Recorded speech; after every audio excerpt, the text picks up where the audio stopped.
Assalamualaikum warahmatullahi wabarakatuh. Halo semua, balik lagi dengan saya sendiri Anissa Feni Kurniawan dengan NIM 121600008. Nah, di sini kita tuh bahas dulu tentang uji Cochrane. Nah, apa sih fungsi uji Cochrane ini? Fungsinya itu menguji ada tidaknya perbedaan proporsi antara K kelompok data berhubungan atau berasal dari populasi yang sama, merupakan perluasan dari uji McNemark. Spesifikasinya ini data observasi berskala ukur nominal, dikotomi misalnya sukses gagal, hidup mati, menang kalah gitu. Nah, di sini ada contoh soal. Kita bisa lihat sendiri. Jadi ingin diuji apakah perbedaan antara ketiga jenis wawancara itu mempengaruhi banyaknya jawaban ya yang diberikan pada butir tertentu oleh ketiga kelompok yang dipasangkan itu dengan menentukan taraf signifikan 1% ya. 1 untuk jawaban iya dan 0 jawaban tidak. Kita langsung aja menggunakan SPSS. Nah, di sini aku udah buat wawancara 1, wawancara 2, dan wawancara 3. Di sini desimalnya itu 0 aja ya, teman-teman. 0. Terus labelnya ini jawaban terhadap wawancara 1, jawaban terhadap wawancara 2, jawaban terhadap wawancara 3. Nah, di sini ada value-nya. Di sini 0 tidak, 1 ya. Oke, semuanya sama. Terus untuk ininya tuh nominal semuanya. Kita ke data view, aku udah masukin nih yang di tabel dari soal tadi, dari input data ke sini. Kita langsung aja ke analyze, kita ke non-parametric test, terus ke correlated sample. Nah, kita pindahin 3 ini ke sini ya, test variable. Kita pindahin ke sini.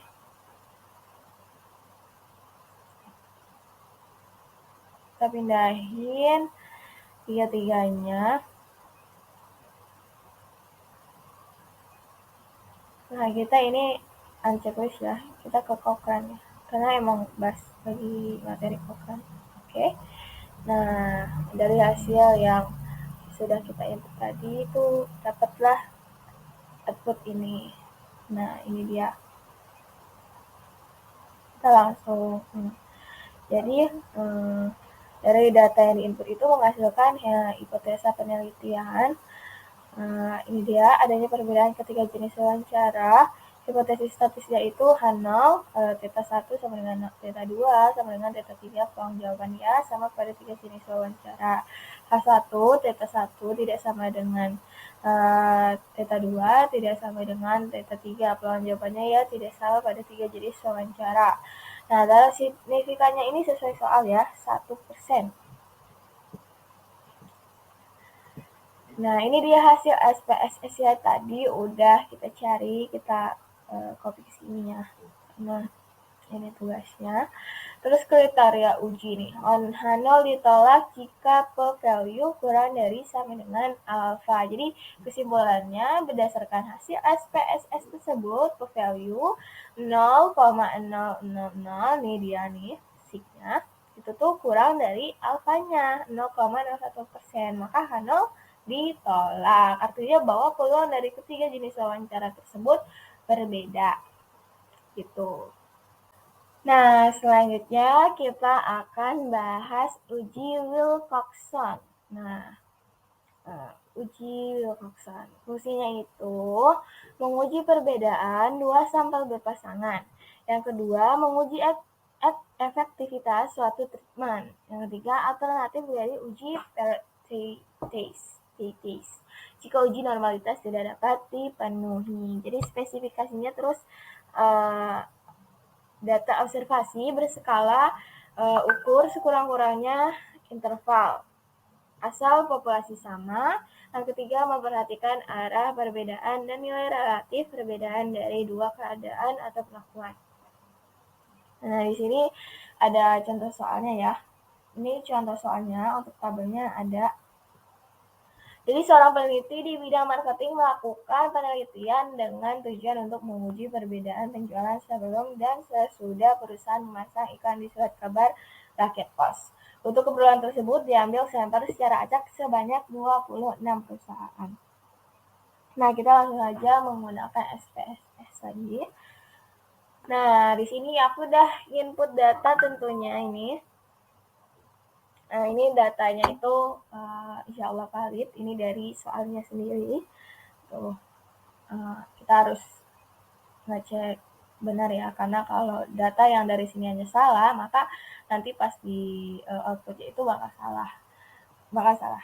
Nah, di variabel ini kita buat nama sebelum, setelah. Nah, ini di sini hapus kayaknya.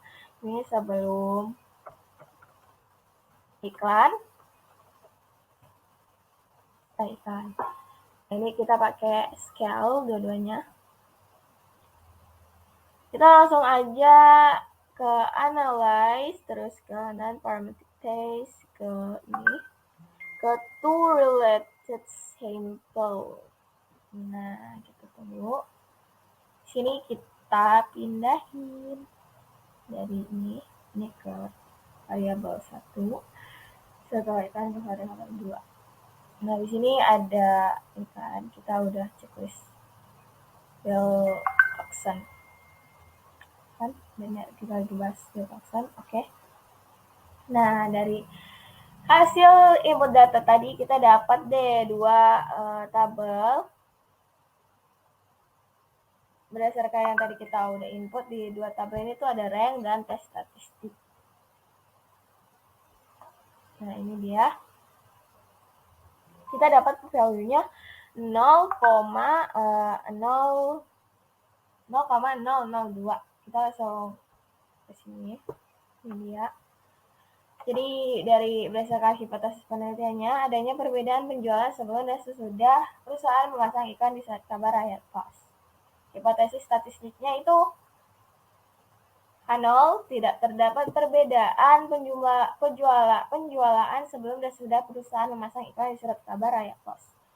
H1-nya terdapat perbedaan penjualan sebelum dan sesudah perusahaan memasang iklan di surat kabar rakyat pos. Alfanya ini 5%. Nah, ini hasil SPSS-nya tadi ya, teman-teman. Nah, ini dia. Kita uji seperti biasa. H0 ditolak jika p-value kurang dari sama dengan alfa. Kesimpulannya, jadi dari hasil ya SPSS tersebut, p-value 0,002 kurang dari sama dengan alfanya 0,05, maka H0 ditolak. Maka dapat disimpulkan bahwa terdapat perbedaan penjualan sebelum dan sesudah perusahaan memasang iklan di surat kabar rakyat pos. Selanjutnya kita akan membahas yang terakhir, uji main with May. Nah, di sini ada fungsinya untuk menguji ada tidaknya perbedaan dua sampel independen. Alternatif uji T, 2 sampel independen atau 2 sampel independency test. Spesifikasi data terdiri dari 2 gugus sampel acak, kedua data berskala ukur minimal ordinal. Yang ketiga, kedua populasi memiliki bentuk sebaran yang sama. Yang keempat, fungsi sebaran dari kedua populasi hanya berbeda pada lokasinya. Nah, ini contoh soal. Contoh soalnya ada di PDF, nanti ditunjukkan tabelnya. Jadi itu ujilah dengan taraf signifikansi 5%. Nah, kita langsung aja ke SPS-nya. Jadi ini ada data yang udah aku input. Jadi kita tuh ke Excel dulu. Kita gabungin dari tabel yang ada di contoh soal di kasus. Nah, kita gabungin. Jadi di sini populasi penjualan, desimalnya 0. Ini populasi, labelnya populasi salesman. Value-nya ini tidak berpendidikan akademis, yang satu. Yang kedua berpendidikan akademis, oke. Terus yang populasi nominal, yang penjualan scale. Gitu. Terus kita analisa aja. Terus kita ke non-parametric test. Terus ke to independent sample. Jangan to related series. Nah, ini tuh udah di iniin, udah ke siniin. Tuh, udah kan. Ini checklist main Whitney. Oke.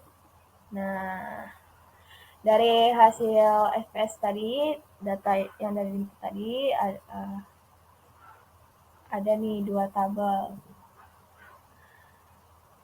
Diperoleh nih main Whitney ini 31, ZD ini min 3,292, total value-nya 0,001. Kita langsung ke Word-nya ya. Nah, ini dia. Ini nih kasusnya. Jadi, antara A sama B ini tuh tadi di Excel tuh digabungin jadi satu gitu. Baru dimasukin ke SPSS. Biar gampang di copy. Nah, jadi hipotesis penelitiannya ini terdapat perbedaan rata-rata volume penjualan tahunan yang dicapai salesman yang tidak berpendidikan akademis berbeda dengan volume penjualan yang dicapai oleh salesman yang berpendidikan akademis. Nah, hipotesis statistiknya ini ada H0 rata-rata volume penjualan tahunan yang dicapai salesman yang tidak berpendidikan akademis sama dengan volume penjualan yang dicapai oleh salesman yang berpendidikan akademis. H1 rata-rata volume penjualan tahunan yang dicapai salesman yang tidak berpendidikan akademis berbeda volume penjualan yang dicapai oleh salesman yang berpendidikan akademis. Taraf signifikannya atau alfanya itu 5%. Nah, ini dari data yang telah diuji tadi dari SPSS, berdasarkan SPSS. Nah, kriteria ujinya itu H0 ditolak jika p-value kurang dari alfa. Jadi, kesimpulan berdasarkan hasil SPSS tadi tuh yang udah kita input, udah kita mendapatkan hasilnya. Jadi p-value itu 0,0001 kurang dari sama dengan alfa itu 0,05, maka H0 ditolak. Maka dapat disimpulkan bahwa rata-rata volume penjualan tahunan yang dicapai salesman tidak berpendidikan akademis berbeda ya dengan volume penjualan oleh salesman yang berpendidikan akademis. Sekian uji-uji yang bisa saya jelaskan atau sampaikan dari uji Cochrane, Van Whitney, Wilcoxon. Nah, ini dia. Terima kasih. Maaf bila ada kekurangan. Wassalamualaikum warahmatullahi wabarakatuh.